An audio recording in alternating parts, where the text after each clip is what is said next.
That is the word of knowledge. Am I speaking to somebody? It's okay to do.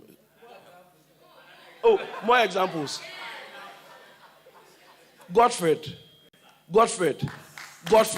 So you see, now naturally, I don't know him unless, of course, we've met somewhere. Are you sure? You don't have to encourage me. Are you sure? Because sometimes when you are talking like this, somebody will sit back and say, maybe I know him from somewhere, we have discussed something, and then we are talking. So you see, this is the word of knowledge. God gives me an ability to enter a realm, call somebody by name, phone number. I've seen God do the most incredible things with my young life.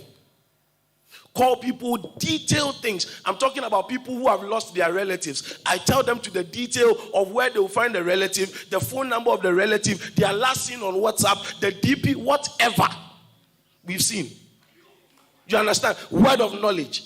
Now, a lot of the times when people operate that realm, they tend to call themselves prophets.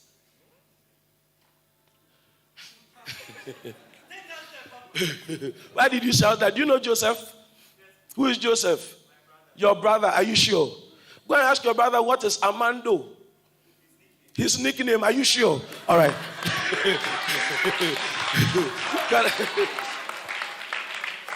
All right. So that is the word of knowledge. You understand what I'm saying? So an ability for you to know something as God will have you know it per time.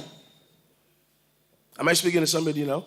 Yes. Now, there is the word of wisdom. Now, there are a lot of, controversies about some of these things. Me, I will talk about the thing based on to the degree of what God has given me grace to understand from Scripture. Now, maybe the man of God will bring it from a totally different angle, and it will not be contradictory or anything, but it will just, maybe sum it up for us to have a solid feel of it. But I personally believe that when God gives you, for example, I call your name, I start calling details about you. Everything I'm saying is just word of knowledge. That doesn't directly influence your life in any way. Am I making sense? That doesn't directly, if I call your name right now, what has it done in your life?